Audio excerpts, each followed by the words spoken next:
இன்னைக்கு 2வது நாள் வெயிட் சேலஞ்சில் 2வது நாள்.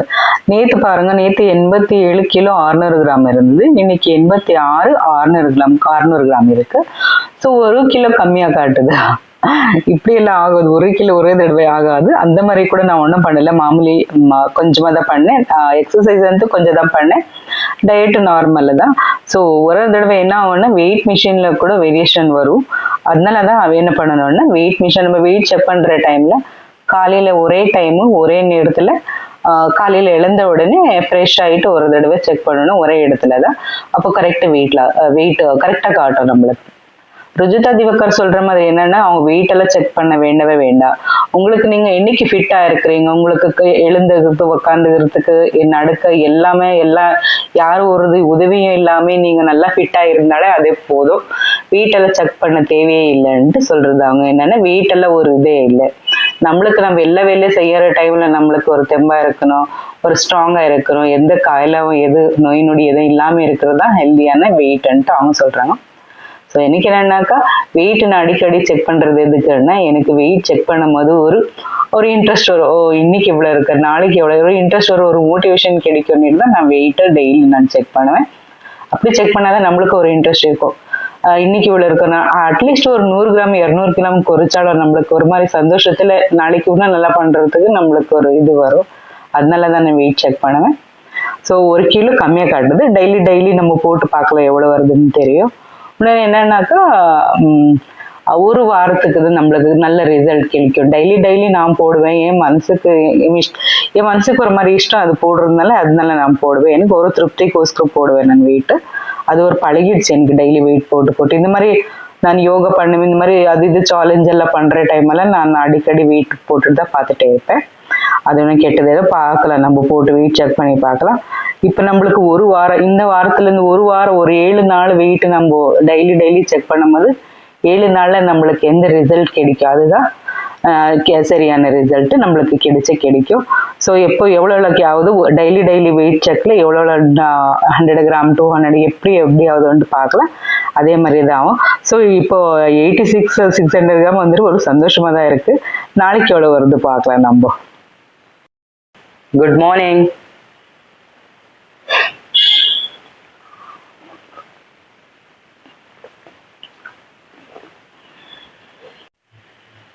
சுடு தண்ணி குடிச்ச உடனே அப்படியே நான் யோகா ஸ்டார்ட் பண்ணிட்டேன். யோகா பண்ணிட்டு பாருங்க, நான் உடனே ஃபர்ஸ்ட் கொஞ்சம் வார்ம் அப் எல்லாம் பண்ணிட்டு கபாலபாதி பிராணாயாமம் பண்ணிட்டு இருக்கேன்.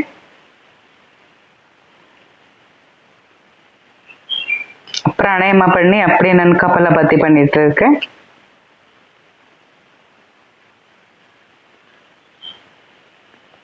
கபாலபாதி முடிஞ்ச உடனே பாருங்க, இது வந்து எக்ஸசைஸ். இது எதுன்னா, நான் நிறைய எக்ஸசைஸ் பண்ணியிருந்தது.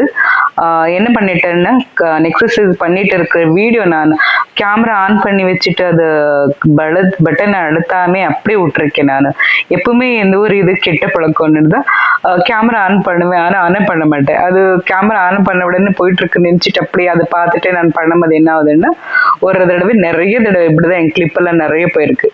இதுக்கு முதல் பாருங்க, ஒரு ஃபுல் எக்ஸசைஸ் பண்ண ஒரு 20 மினிட்ஸ் எக்ஸசைஸ் பண்ணியிருந்தேன்.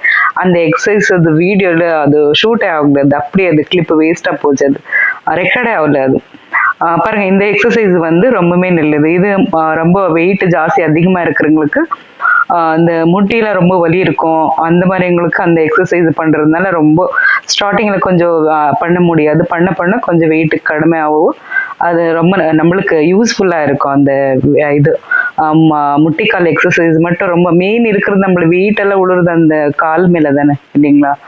அந்த முட்டி வேதனை ரொம்ப இருக்கிறவங்களுக்கெல்லாம் இது குறைச்சி நிதானமா கொஞ்சம் கொஞ்சமா பண்ணிட்டே வந்தா அது அப்படி நம்மளுக்கு கம்மியா. காலையில 7:10 ஃபர்ஸ்ட் மேலு. ருஜிதா திவாகர் சொல்ற மாதிரி எவ்வளவு வெயிட் ஜாஸ்தி இருந்தாலும் கம்மி இருந்தாலும் நெய் சாப்பிடணும். ஒரு நாளைக்கு 3 ஸ்பூனா நெய் சாப்பிடணும்னு சொல்றாங்க. ஸோ நான் 3 ஸ்பூன் நெய் எடுத்திருக்க மாட்டேன், கொஞ்சமா எடுத்து ஒரு நாளைக்கு 1 ஸ்பூன் தான் நெய் சாப்பிட்றேன். ஏன்னா எனக்கு கொலஸ்ட்ரால் ஜாஸ்தி அதிகமாக இருக்கிறதுனால நெய் கம்மியாக எடுத்துக்கிறேன். நான் ஆயில் கம்மி பண்ணிட்டு நெய் கூட எடுத்துக்கலாம். எல்லா சாப்பாடுல நெய் கலந்து சாப்பிட்றது ரொம்பவுமே நல்லது. இப்போ 11 மணி. இது மிட் மார்னிங் ஸ்நாக்ஸு ஒரு 4 ப்ளம் எடுத்திருக்கேன். நீங்கள் சீசனல் ஃப்ரூட்ஸ், நம்ம சீசனில் ஃப்ரூட்ஸ் எந்தெந்த ஃப்ரூட்ஸ் வருமோ அந்த ஃப்ரூட்ஸ் எல்லாம் எடுத்துக்கலாம். இந்த ஃப்ரூட்ஸு தான் சாப்பிடணும், அதுதான் காஸ்ட்லியான சாப்பிடணும், டயட்டுக்கு கண்ணிட்டெல்லாம் ஒன்றும் கிடையாது. ருஜுதா திவாகர் சொல்கிற மாதிரி அவங்க என்ன சொல்கிறாங்கன்னா, லோக்கலில் நம்ம எந்த இடத்துல இருக்கிறோம், எந்த இடத்துல இருந்து நம்ம என்ன லோக்கலில் வழிது நம்மளுக்கு அந்த ஃப்ரூட்ஸ் அந்த காய்கறி சாப்பிட்டால போதும். ஸோ ஒரு இடத்துல ஒரு மாதிரி இருக்கும். நார்த்து சைடு ஒரு மாதிரி, இப்போது பெங்களூரில் ஒரு மாதிரி, சென்னையில் ஒரு மாதிரி, ஒரு இடத்துல ஒரு மாதிரி இங்கே இருக்கும் இல்லை சீசனல் ஃப்ரூட்ஸு. நம்ம என்னென்ன வீட்டில் நம்ம டெய்லி நம்ம என்ன சமைச்சு சாப்பிட்றோமோ, நம்ம லோக்கல் என்னென்ன சாப்பிட்றோமோ அதுதான் சாப்பிடணுமா இருக்கிறது. அதிகமாக காஸ்ட்லி இருக்கிற ஃப்ரூட்ஸ் அது இது அந்த மாதிரியெல்லாம் ஒன்றும் கிடையாது. ஓட்ஸு அதுதான் வேணும் இதுதான் வேணும்னு ஒன்றும் கிடையாது. லோக்கல் ஃப்ரூட்ஸு லோக்கல் வெஜிடபிள்ஸ் வச்சு நம்ம இந்த டயட்டை நல்ல மாதிரி முடிக்கலாம். நேச்சுரலாக இருக்கும். இந்த டயட் பண்ண மாதிரியே தெரியாது நம்மளுக்கு. இந்த டயட் மாமூலி நம்ம வீட்டில் டெய்லி சாப்பிட்ற மாதிரி தான் இருக்கும். டயட் மாதிரியே தெரியாது. இதை நம்ம இஷ்டப்பட்டு நல்லாவே பண்ணலாம். லஞ்ச் டைமு 4வது மீல் இது சிக்கன் பிரியாணி எடுத்திருக்கேன். சாட்டர்டே சண்டே மட்டும் எங்கள் வீட்டில் கொஞ்சம் நான்வெஜ் அதிகமாகவே இருக்குது. எப்படின்னா தர வச்சுருவாங்க, எப்படின்னா வாங்கிட்டு வந்துடுவாங்க, இல்லை வீட்டில் கூட நான் செஞ்சுருவேன். ஸோ இது சாட்டர்டே சண்டே கொஞ்சம் சீட்டிங் மீல் இந்த மாதிரி தான் இருக்கும். ஸோ நான் கொஞ்சமாக தான் எடுத்திருக்கேன். கொஞ்சமாக தான் எடுத்துகிட்டு சாப்பிட்றேன். நான் இதுவும் நல்லா மென்னி தான் சாப்பிடுவாரா. சிக்கனெல்லாம் அதிகமாக மென்ன முடியாது. சிக்கனெல்லாம் ஒவ்வொரு மென்னிட்டே இருந்தால் கோம்டல் தான் வரும். ஸோ நார்மலாக சிக்கன் சாப்பிட்டுக்கிறேன். ரைஸ் மட்டும் நல்லா மென்னி க்ளீனாக சாப்பிட்டுக்கிறோம். இது 5வது மீல். இது லெமன் ஜூஸ் எடுத்திருக்கேன். ஏன்னா வேறு எதுவும் அதிகமாக வேண்டாம், சாப்பிட்றது வேண்டாம். ஏன்னா பிரியாணி சாப்பிட்டதுனால திரும்ப எக்ஸ்ட்ரா வேறு அதெல்லாம் சாப்பிட்டா அதிகமாகும்னு சொல்லி கேலரி பர்ன் ஆகாது. ஸோ எலுமிச்சப்பழம் ஜூஸு குடித்தா அது நல்ல கேலரி பர்ன் ஆகும்னு சொல்லிட்டு எலுமிச்சப்பழம் ஜூஸ் எடுத்திருக்கேன். இதில் நிறைய அதிகமாக சர்க்கரையை போடலை, இதுவும் போடலை, உப்பு போடலை. லைட்டாக ஒரு பிஞ்சு உப்பு ஒரு பிஞ்சு சர்க்கரை மட்டும்தான் போட்டிருக்கேன். போட்டு எலுமிச்சப்பழ ஜூஸ் இது 5வது மீல். இப்போ 5:30 மணி.